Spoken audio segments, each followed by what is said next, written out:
So I'm going to let Dave start us off with a few remarks, since we haven't heard from him yet, and what the Alberta Land Institute does and how it fits in with all of our other panelists. Thanks, Bree, and thanks to all the organizers for inviting me to speak. This is really a very inspirational event. Congratulations to them and to all of them. So let me first introduce the organizations that I'm affiliated with. The Alberta Land Institute. No? Closer? Better? Oh, much better, sorry. The Alberta Land Institute is a land use policy research institute based at the University of Alberta. We cover a large range of issues affecting land use, mainly focused on Alberta, but with a lot of implications across the country, and with a lot of relationships with similar institutions and conservation organizations and industries across the country. One of our areas of interest is market-based conservation mechanisms, and one of those is biodiversity offsets. That ties to one of my other hats that I wear, is that I'm executive director of a group called the Alberta Association for Conservation Offsets, which is a multi-stakeholder, multi-sectoral discussion group to advance thinking and policy in the area of conservation or biodiversity offsetting. So what is I'll use the generic term, biodiversity offsetting? Well, very similar to what Joseph talked about. It's an offsetting model whereby those that impose environmental negatives on the world take on an obligation to create environmental positives in order to outweigh the negatives. But whereas in the area of carbon, the exchange is between carbon emissions and carbon sequestration or reductions. In the case of biodiversity, biodiversity offsetting, the focus is on key elements of biodiversity, and typically, not always, but typically on habitat. So a developer, for example, that destroys a piece of habitat in order to create a mine or a subdivision or whatever other form of activity they may be advocating for, would take on an obligation to create new habitat or restore old degraded habitat to an equivalent amount. And the idea of equivalency is a little tricky, but there's ways of dealing with that. So you may be aware, for example, that for decades the Department of Fisheries and Oceans in Ottawa has required that anybody that disturbs fish habitat is required to create an equivalent amount of new fish habitat. And in many of the provinces and in federal lands, those who destroy wetlands are required to restore, enhance, create, or protect other wetlands. Of an equivalent amount. A lot of the principles that Joseph spoke about additionality, permanence, and so on, equally apply to biodiversity offsetting, although there's different considerations in how those may be applied.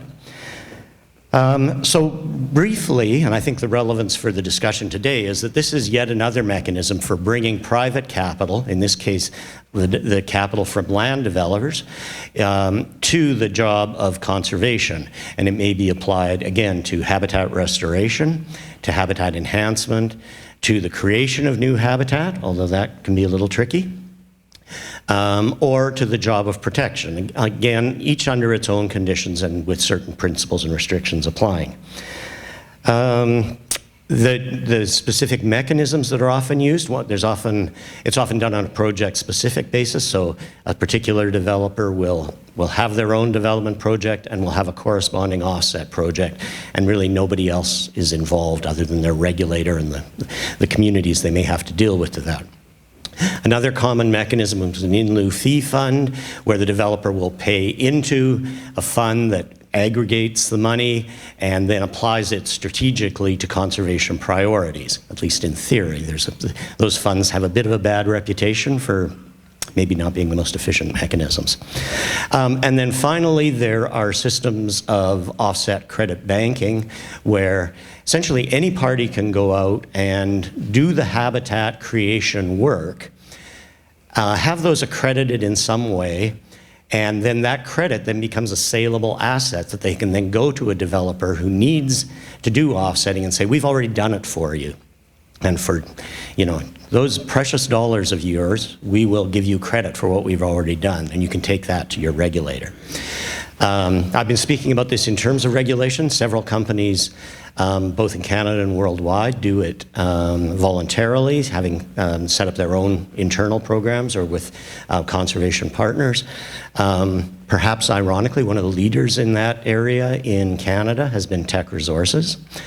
So we'll just leave that with you. But I think that probably uses up my 10 minutes and hopefully gives you enough of the fundamentals to foster the discussion. Just one more closing thing. The Alberta Land Institute is hosting a 3-day conference in Banff, May 26th to 28th, on biodiversity offsetting. So if you found this last 10 minutes fascinating, there's 3 days of it coming up. So thank you. Thank you. I'm going to open the floor to questions right away because there wasn't much time for questions earlier. So if you have any questions for the panelists, we can come around. If not, I'll ask my own. Vicky, go ahead.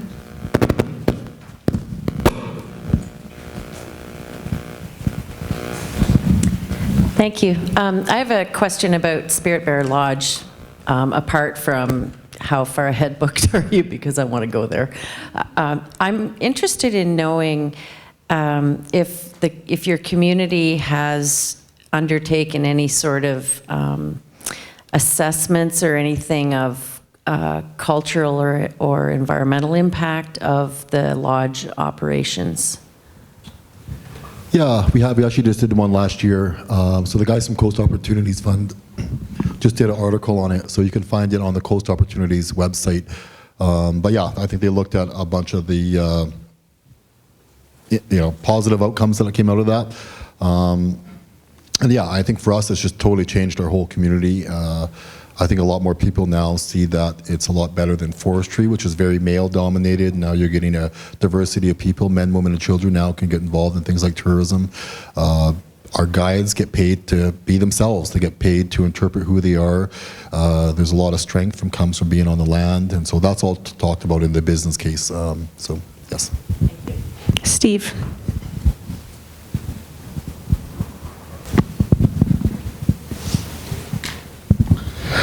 Thank you. My question is for Doug as well. I've asked a similar question to Joseph this morning, but from your perspective, from a community that's worked and benefited from carbon offsets financing, if you were to start a new regulated environment in BC, knowing what you know now, what would you do differently in partnership with the government of British Columbia? Yeah, so the whole carbon credit thing is really interesting. I know when we started negotiating probably 10 years ago, I think all felt that it probably wasn't going to happen. It was kind of like, okay, well, but the fact that it's come online now, we negotiated our agreement with the province, and the province tried to say they own the carbon credit. We said we own the carbon credit. We ended up negotiating, and we said, listen, we're doing 90% of the work. We're doing all we're scaling our Washburn program. We're subsidizing a lot of the government programs. We're driving a lot of the research. So we ended up basically negotiating about 80% of the carbon credit. And so one of the things, it was extremely difficult for each community to go and pay for someone to analyze their carbon value. So if we were to pay for it, if Clem 2 were to pay for it, we'd probably pay $500,000 for that company to come and do their analysis. So basically all the communities agreed to come together under one banner called the Coastal Carbon Credit Corporation and all work together. All of us pay one fee. We all just pay the $500,000. They come and analyze it, and so we own about 1 million tons on an annual basis. Our biggest challenge right now is trying to find buyers. Right now we're limited just to British Columbia. The provincial government is actually the biggest buyer of carbon credit. They buy about 400 tons. And unfortunately, every time the government changes, their values change as well and whether they continue to purchase. So the new government, the NDP that's in, they didn't really support carbon credit. And so it's pretty funny because the provincial government just won an award in New York, becoming the first carbon neutral government in North America. So I traveled over with the minister. My job was to convince him to continue to purchase carbon credit, and we were trying to explain on how we use it. We put all the money back into stewardship. So yeah, I don't know if that kind of helps, but that's kind of what we're doing right now. Well, you're having a hard time selling the credit you have now. Why is that? Well, I think some of the regulations need to change, so we can sell outside of British Columbia, both throughout Canada or on the international markets. I also think a lot of people struggle with the concept of who you sell to, and so we're having a big debate right now about whether we sell carbon credits to LNG or oil companies, and so that's a big debate that's going on in a lot of our communities right now. And so, yeah, I think some of the regulations need to change. There's people working on that right now to hopefully open that up. But the price point is all over the place. I mean, some people are buying for $6 a carbon ton and $8. I think we're selling ours to the province at $12 a carbon ton. So yeah, I think there needs to be some sort of larger regulations. And so. Any other questions? Prairie. I just want to thank you for your presentation, Doug. I see that you guys worked and you had like a lot of determination and preservations, and that we did go visit your lodge, and it gave us a lot of insight on our guardianship program and also with our park and stuff. I believe you met my daughter, Jasmine. Yeah, she's like, oh, I know him. And then, yeah, so with your business that you started, like your Spirit Bear Lodge, Tlutso-Ged and a First Nation just purchased the Frontier Fishing Lodge within Taitin. So that's an obstacle. It's not an obstacle. That's something that it's new. It's purchased, and we're just getting into like booking people, for fishing trips. It's fully booked, but just looking at your presentation gives some insight and motivation, because they're just starting this newly purchased lodge. So I just want to say thank you. Thank you. Claudia's got another question. I didn't see who it was.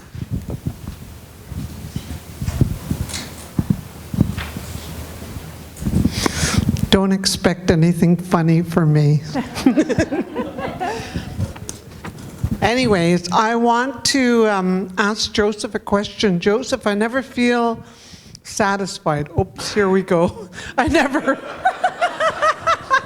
feel complete leaving a conference until I know I'm leaving with an idea of what book to read on your subject. What's the latest and best book you recommend for all of us to read?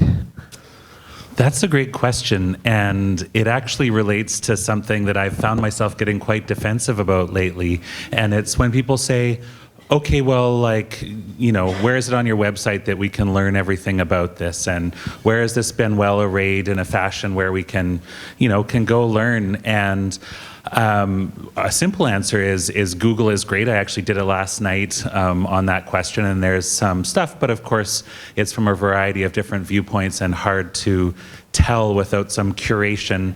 I think that the fact of the matter is that there was a really big groundswell around beating climate change and carbon offsets and nature around a decade ago, sort of early 2000s, mid 2000s, leading up to the Copenhagen Accord, which didn't get passed. And then there was the big downturn, and people have soldiered through. People have done very successful projects.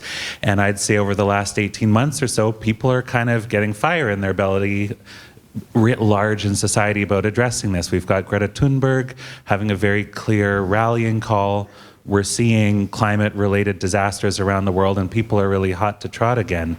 And so I'm trying to, hustle and hold, some of this knowledge. And a lot of people who were involved had to drop out over the years because there hasn't been a market, because it's been hard to get sales.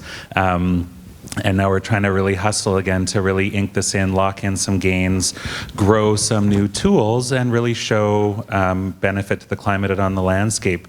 And so I actually don't have an answer for that. I have gotten lots of encouragement for us to aggregate more information on the Ecotrust Canada website, but I think it's something that there's an opportunity there for a spot for interested, inquiring minds to learn more about this, to get to touch some of the should we be doing this or not point of view, and then when they make up their mind there, okay, this is how you do it and this is how you go about thinking about it and making action.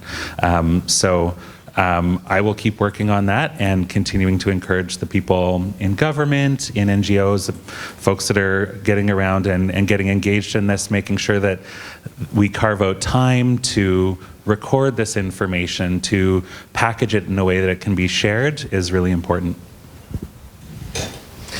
I have a comment. Thank you for that. I guess I'll do my own search. You're leaving me to the gods. Anyways, I wanted to talk about Clem2. I think it's an awesome initiative that you've undertaken, the Great Bear Rainforest and the Endowment Fund, and all of that is the whole package. I'm hoping to organize a group to go and see your place. Maybe we can make contact about, I know there's people in my area that are interested in ecotourism, indigenous tourism, and also to get people involved in sustainable jobs that come from the land to sustain what they already do so naturally. So I think what you're doing is fantastic. I think it's wonderful, and I think it's good for the earth. It's good for humanity. Thank you. Thank you. Yeah, so I would say, so certainly you're definitely welcome to come. I think let's talk and let's set some time where we can get you guys down. I mean, I've always supported First Nations and getting involved in tourism. I think it really speaks to our values. I think we can create an industry without extracting anything, and then just getting our people out in the land. I think that's so important, and so I think every community should do that. So. I'm going to use my facilitator's prerogative and then come to that question there. My question is for Joseph. I was hoping you could give us a bit of more details or a mini deep dive into the issue of additionality, which I think is the main obstacle we face in the North in terms of taking our natural assets and putting them on the market. And then I'm specifically thinking about how you could use resource potential as a way to prove additionality. So for something like tech, where it's been proven there's resource potential, they've just withdrawn their application to development. Would that be enough to prove it has value on the carbon market, for example? Right. So in that specific tech case, I would say no, because that fundamental of the additionality is your carbon offset project and the presence of it, the tool, the thing, the straw that breaks the camel's back of making a management action that improves carbon. So in the tech case, they didn't need carbon offsets to make the decision not to move ahead, because everybody knows that they were projecting or needing oil prices that nobody thinks they're going to have over the next decade. So the marketplace reality is that their project wasn't feasible. They also highlighted in the letter from the CEO that I was really happy to see get up here like 3 days later, that they've said the absence of a clear carbon and climate regime in Alberta made it too risky. It's of course interesting to see how the narrative will go on this, and is this really the thing? But they wrote it down there, and what that reality is that even the previous Alberta government had put in place a carbon tax, an intensity-based cap and trade, and then a regulated limit on the amount of emissions from tar sands. I'm going a bit down that rabbit hole, and the new government has tried to do away with that as much as possible. And I think the thing there is that if people are wanting, I think in that case, if there'd been more climate regulatory certainty, that project might have gone ahead. And so I think this is important for people all across Canada and across the conservation or industrial development spectrum, that the time has passed where we can get away with not having clear and legitimate climate regulations. And so just the absence of them caused this project to significantly not go ahead. So it behooves us all to work together, no matter what side of the spectrum we're on, to get clarity about this, to ink that, and recognize that the world is shifting. We've got all these big investment funds saying they're not going to invest in coal or in oil and gas anymore. So they couldn't raise the capital to build that $10, $20 billion mine because nobody will give them that money. So it sort of speaks into the need to iron this out one way or another. In that additionality piece, I think where you have a situation like planned harvest of forests, that's definitely a tool to pivot off of for additionality. I know that in our project in the Xai'xais community forest, there was an annual allowable cut of 44,000 cubic meters, and the communities went out and did an ecosystem-based management plan for what would sustainable logging look like using their community priorities. So they wanted to not have the logging come right up to the creeks and rivers, and so they doubled the riparian buffer, and they had more old growth and wildlife management areas, and that reduced the cut down to 21,000 cubic meters. And so that difference between what does the law allow and what the regulations allow versus our new project case. And so I think there's cases where is industrial forestry, that's straightforward. It gets more complex around planned mines. It gets more complex around other pieces of that puzzle. And I think just keeping in mind that the whole reason why carbon offsets exist is it's to drive new actions that get or keep carbon out of the atmosphere. So when you're sort of doing an opportunity screen, I think everybody can just take it back to themselves, be like, all right, what's my vision for this landscape? What do I want to see happen? And what in that creates a carbon benefit that's not happening yet? That's the road you walk down to figure this out. Thank you. I'm going to take the question that was at the back, and then I'll come to Frank.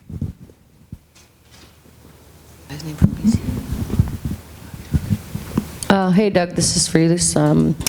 I just wanted to ask you, being an Aboriginally run business and what the tourists pointed out to you that really upset you, because we've all heard that before, what challenges did you run into internally in the beginning with creating a business that benefits your community? Because the reason I ask is a lot of regions throughout the NWT can have some division and lack of transparency. What message can you give to the people and or organizations starting a business that will benefit the people in the region? Yeah, thank you. Yeah, I would say, we had a number of challenges. I mean, the biggest one was lack of leadership support. But, a lot of our people didn't understand tourism. They didn't understand the business. And so that was a major hurdle, I think, trying to convince them that this is the way to go. Those old opportunities are done. We could no longer fish or make a living fishing. We could, we weren't going to log. So trying to convince them there was a new industry. And I think when there's something new, people are afraid of that. And so that was a big challenge, trying to show them that there are other opportunities. And so, but if you haven't seen something better, how do you make something better? And so that's something that we try to encourage in getting our people out, seeing other opportunities. And so that was, a major challenge for the community. So we put a lot of time and effort trying to convince them that, we can be respectful. And so we actually had a lot of community engagement. I think one of the big worries is people were worried about what sort of cultural sites we were going to. And so we met with the community and they said, don't go to burial sites, don't go to this site, don't. And so we went through this whole process. But I should say another big challenge is, on the stewardship side, some of the regulations, whether it's provincial or federal regulations, weren't in place. And that's something that we really had to go after and try and change some of those regulations. And one of them in particular, I remember we had a big battle with the province on developing cultural zones within protected areas. And we try to say that people should not go to those burial sites because legally they're all open. In the eyes of a protected area, people could go to those cultural sites. And so we battled with the province. I think we were on 67 drafts of a management plan over 7 years, and they would not agree to close down cultural sites. And they said cultural sites are protected under the Heritage Conservation Act. People can look, but they can't touch. And we said, no, they can't look. Even as Kitasoo Xai'xais, we can't go and look. And so we actually had a big battle with the province, and finally we were able to convince the province that we should develop cultural zones. Another major issue was trophy hunting. As we're trying to build a business, we're dealing with all these trophy hunters coming up and shooting all the bears. And so and we would come across dead bears, the head chopped off, no fur, no paws. So we went after the province, and we had communities like Frank's community, Bella Bella, Bella Coola, Wekino, but we were able to speak for all of the Great Bear Rainforest, and we banned trophy hunting in 2012, and we developed a massive campaign until it became an election issue, and it was just shut down 2 years ago. So we were quite happy with that as well. So, Frank.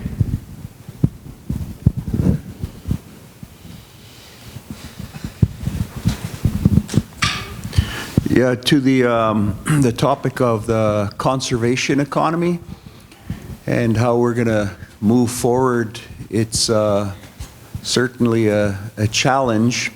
But I think fundamentally we're dealing with an issue of values. You know, the history of the development of Canada has been around the exploitation of natural resources. In our part of the world, it was timber and fish. Up here, it's mining, there's energy. So what we're talking about is a shift, a societal shift in values, and looking at the whole, they use the term ecosystem services fees, or looking at the whole value, not just the financial capital value, but the natural capital equation.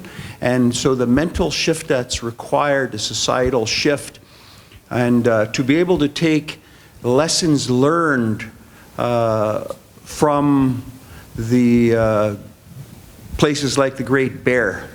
You know, I remember our leadership was pretty fed up because we were basically destitute. You know, people were getting the bounty off the land and the sea, and our people were impoverished. Doug talked about that. And so the question about how do we make this transition? You know, we got what's going on right now with the Wet'suwet'en chiefs, and how the indigenous people in the country and allies have stood up. And in particular, the comment about Greta, and also other key issues and these investment. There's a message. Those are indicators of society attempting to make a shift, but really uncertain about how. So they say the best predicator of the future is the past. And looking at the models that will inform our thinking about how we can actually build the conservation economy and sustainability moving forward, I think, is the question before us. Steve mentioned, a lack of a tax base in the north, and how the model has to be different, and so this infusion of resources to do the work is a part of the challenge and the question about how can we make a compelling case for this investment that's in a part of our collective interest as the human family, and the role of indigenous-led conservation and the values and the ethics that have sustained us throughout the millennia, and being able to move forward and make this compelling case, because we know that Canada as a nation state, 152 years old, and has basically burned through all of the natural capital of the future generations. We should be ashamed of ourselves with what's going on today. It's not sustainable, and so I think that's where we're at, and people are becoming less arrogant, thinking that they know it all, and because clearly we're at a crossroads, and that's the deliberations that we have to have around looking at these good models that can inform the working, whether it's carbon carbon credit cap and trade, whether it's ecotourism, in building a more sustainable model. And there is no panacea. You know, there's no silver bullet to this. I think it's going to be a really diverse, multifaceted sort of a strategy, and then making the compelling case to do the resourcing for the implementation of the work, and recognizing that we're going to have to continue to, you know, implement best practices. You know, it does, as you know, think about Doug's narrative, where it's iterative. You know, you grow and you learn and you evolve, and that's an example. And so the question is, how does the work that has been done inform the current thinking about how we move forward across the boreal? I think that's a part of the challenge in this conversation around building the conservation economy.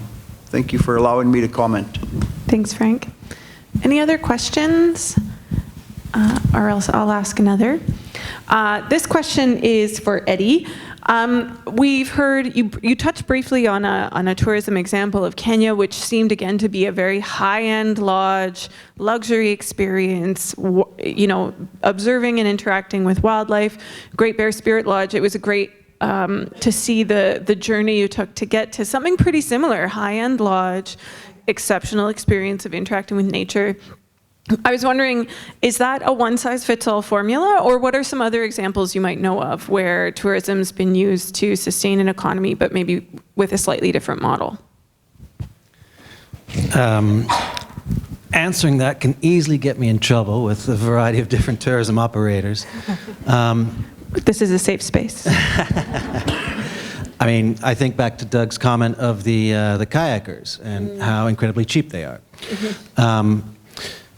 There are many examples of tourism initiatives around the world that tried to go, instead of for small volume, high paying customers, go for larger volume but lower paying, thinking that's an easier way to ultimately end up with, you know, the revenue goals that they're after. What that means is there's certain things where, you know, it cuts you some slack in terms of the quality of the product and kind of the, you know, attention to details and how much you have to invest up front before you're ready to have guests. The difficulty is in terms of scaling up over time. It's really hard to, you know, set it up, get it going, and then grow over time and get bigger and bigger if you rely on that model.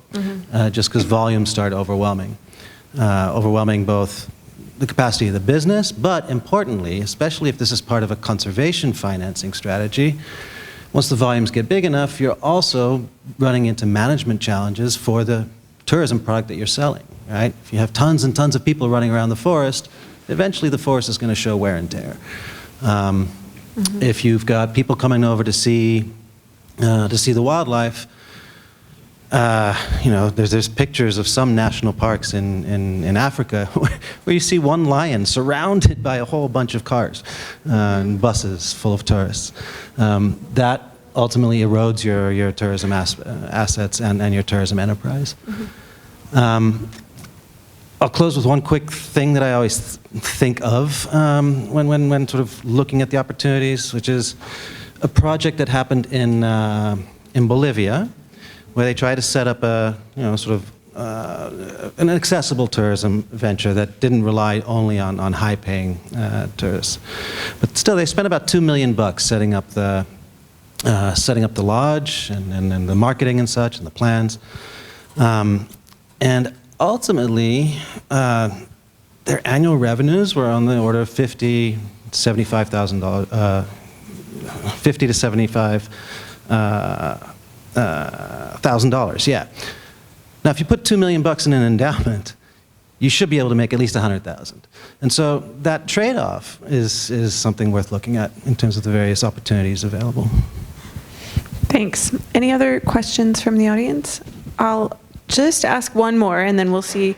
I don't believe in keeping us in our seats when, you know, it's been a really information-heavy morning. But my question is for Dave around the potential you might see for biodiversity credits applied in the Northwest Territory specifically, but also around realistic timelines for getting stuff like this, which we've seen in other contexts happen, actually up and going and delivering money to people here, and what that looks like. Yeah, thank you. I think the potential for small, discrete projects in the short to medium term is fairly high, with particular industries, particular projects on that project-specific basis that I spoke about. In terms of scaling it up and to a level where it's making a meaningful contribution to conservation at the territory level, for example, I think that would require significant policy movement, but I'm not without hope that that is happening. I know that the federal government is looking at revamping and expanding its policy respecting use of biodiversity offsets. Several of the western provinces are as well. British Columbia, Alberta, Saskatchewan are all engaged in discussions about how they can make more effective use of an offset mechanism. And lingering in the background in those discussions is, and I've been promoting this as much as I can, a sense that maybe we have to work towards a cross-Canada framework to harmonize efforts around offsetting, which would raise interesting issues about being able to place offsets across jurisdictional boundaries, which right now is almost unimaginable. And if that were the case, so that development in the south could be offset by conservation in the north, that would obviously be a fairly transformative concept. But I think that is, you know, at a very, very preliminary stage of discussion right now, and we're probably a good decade away from operationalizing that, even if all the pieces fell together. And there's no guarantee the pieces will fall together. Steve.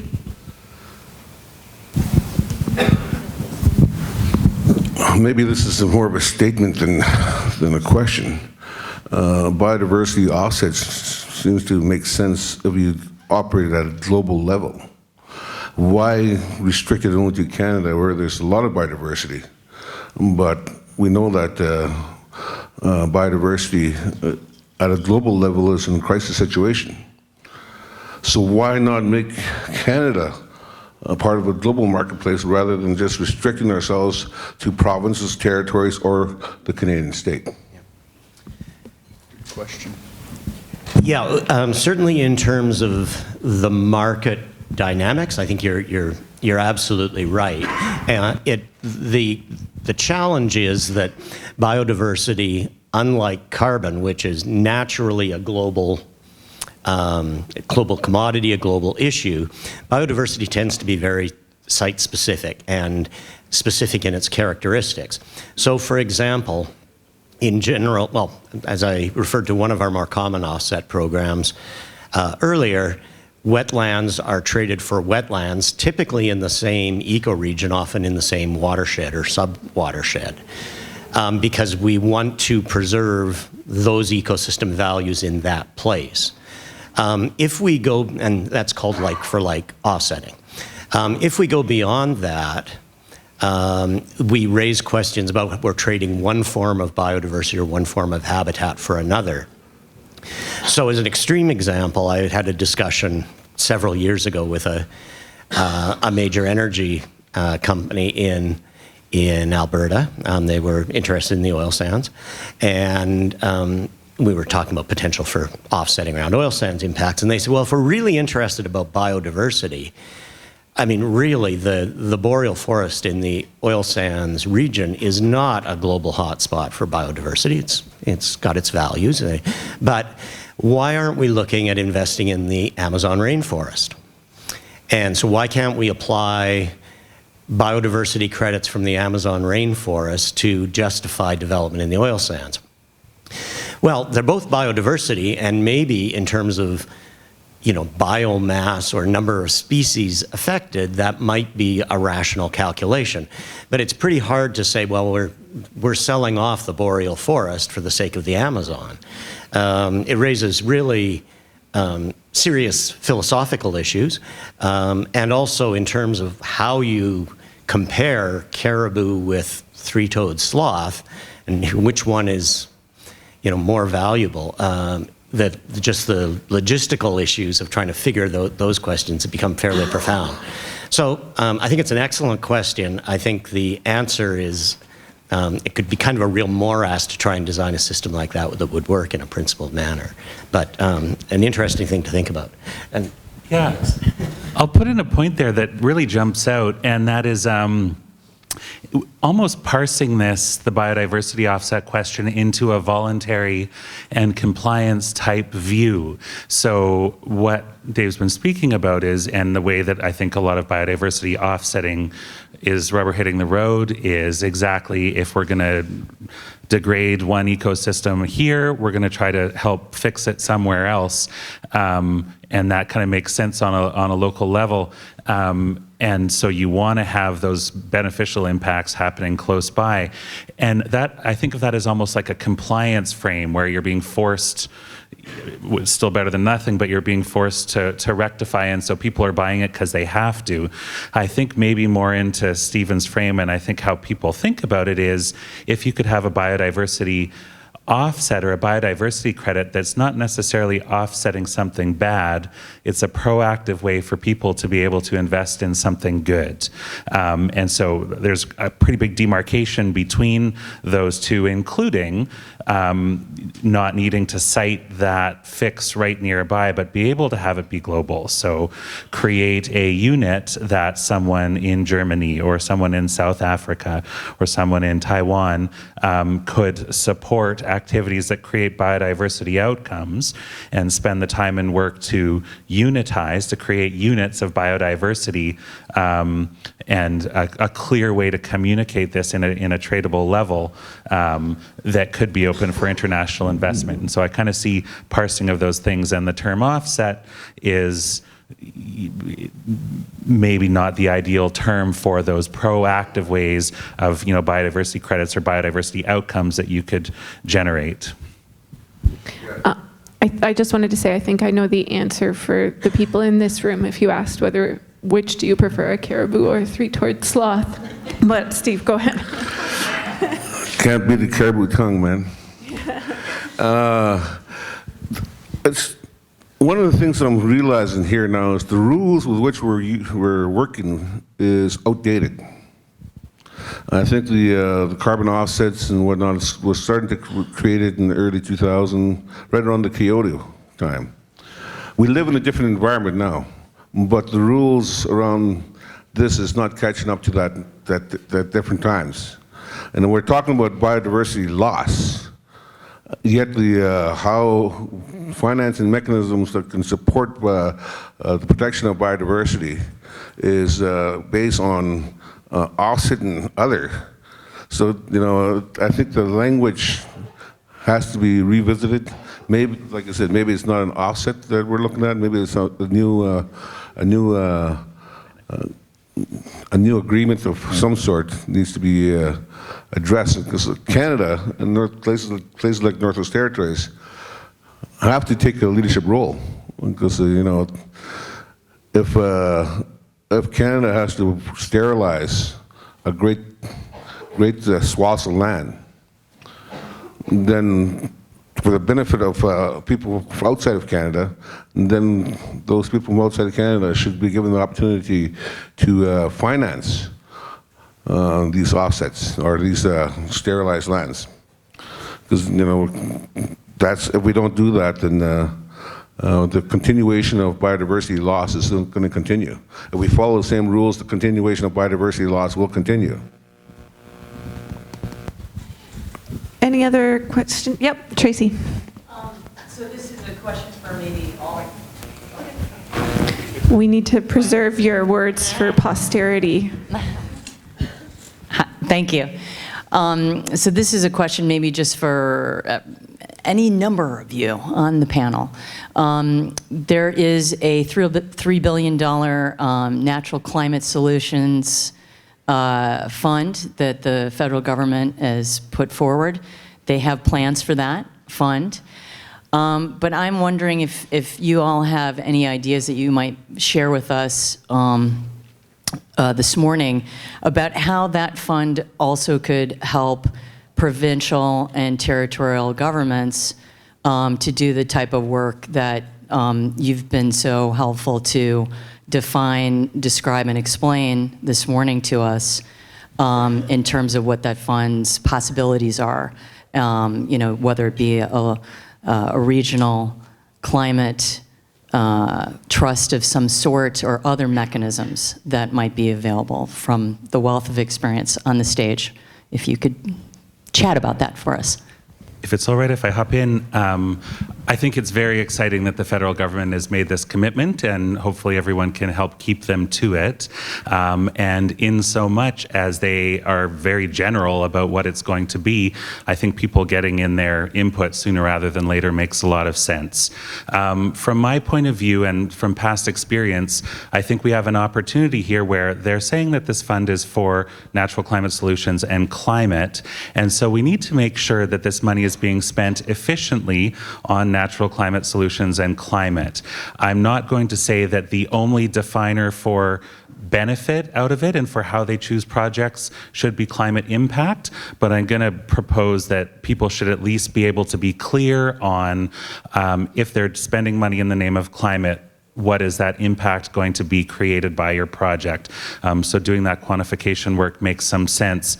I personally think that the Forest Carbon Economy Fund concept that we've been putting together, which is really not so much a fund, but a package of tools to enable investment in land, is actually kind of could create a framework for deploying some of that $3 billion, where it allows communities to show the climate impact of the projects that they're proposing. And a piece I only really barely touched upon is that we also are building a strong biodiversity component into the Forest Carbon Economy Fund. Our first sponsor and supporter of this was the Canadian Wildlife Service, and in their wisdom they said, we'll give you this money, but you need to include biodiversity and species at risk. So to start, we have a dozen species at risk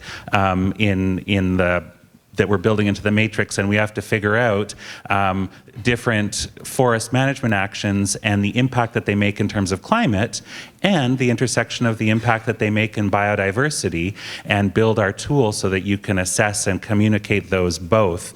And we feel that this could be a compelling tool for this $3 billion fund, because then as they're looking to invest it and as people are showing their projects, they'll have a mechanism to say, this is the climate impact of what we're proposing.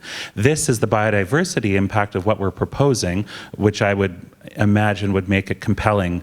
And another piece of the puzzle, which is quite geeky, but I think it's part of the $3 billion, and if it's not already, it will be, is that benefit that we can create through projects on the landscape in the Northwest Territories and elsewhere, where they create a real carbon benefit that can be shown on the National Carbon Inventory. It actually means that say they spent $3 billion through this pathway. It's not the government just saying, oh, here's $3 billion and we're going to throw it out and do stuff with it, we're going to spend it. It's actually an investment, because where we can show that there's climate impact, not necessarily to an offset frame, but to the National Carbon Account frame, and we can pin this onto the carbon account, it gets Canada that much closer to their Paris Agreement targets. And that means Canada, as the government, actually has a good intangible benefit of getting us closer to Paris, which means that they don't have to lean on Canadians, they don't have to regulate as hard, they don't have to buy as many international carbon credits to meet their targets, and/or they can be more aggressive in terms of strengthening our targets and having more ambition. So anyway, I think that building these tools to make sure the money gets spent well, that multiple benefits can be created, and that we can make this a benefit to Canada so that they can re-up that $3 billion, really behoove us in the light of if we can connect that down to the real work on the landscape. All right, I'm going to go to Frank, unless anyone has a pressing thing they want to add. Okay. And then I'm probably going to make that our last comment of this session. Yeah, I think that we have to proceed with caution on a number of fronts. The creation of these conservancies and no resources to manage them is problematic. I mean, obviously, that's why we're having the conversation, to figure out how to sustain this over time. Even with the carbon credit cap and trade, I remember in our community we were deliberating on this because I heard the notion of carbon credit sales as equated to the 14th century Catholicism, where you could basically commit crimes, pay for your crimes, and continue to do it. Is it actually providing a real solution? So that was an ethical dilemma and a debate that we had to come to terms with in community before even moving forward with the Great Bear Carbon Credit Corporation. And the longer term sustainability issues, I mean, that's what I'm trying to grapple with right now, and just like so many of us, and the ripple effect that it's going to have, and the leadership, Indigenous-led, because of our unique situation, our unique relationship with territorial, provincial, and federal governments, puts us in an advantageous place. But at the same time, we want to ensure that we continue to control this agenda, because you get into these abstract ideas and it doesn't take long, and you kind of delegate out your authority, and sometimes you end up in a situation with tail wagging the dog. You know, this is a targeted resource, a targeted opportunity around Indigenous-led conservation, and we have to make sure that we are clearly controlling and driving the agenda, and that's sort of there's a lot to deliberate. I appreciate the insights and your contributions to this discussion, and clearly we're navigating this complex issue, but there has to be some sense of urgency, because we need solutions. Society's screaming for solutions, and they're looking to us as Indigenous place-based people to provide those solutions, and we need allies to work with us in co-developing opportunities in a collaborative way that's mutually respectful, and we're not just window dressing the Indian in a cupboard syndrome in the process. So thank you.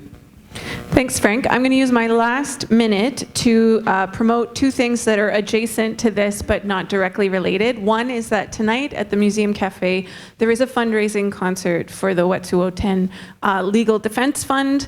Mila has donated some of her artwork for silent auction. I'll be performing along with a bunch of other amazing artists in town. Tickets can be anywhere from $10 to whatever you want to donate, 7 p.m. Museum Cafe. Second thing I'm going to promote is, if you believe that Canada needs a wider network of Indigenous land-based guardians to promote stewardship, please go onto your phones, Google @LandNeedsGuardians, and become part of the national campaign that we've developed. If you want to see a video of Harrison Ford talking about why Indigenous guardians matter, you'll find it there, @LandNeedsGuardians.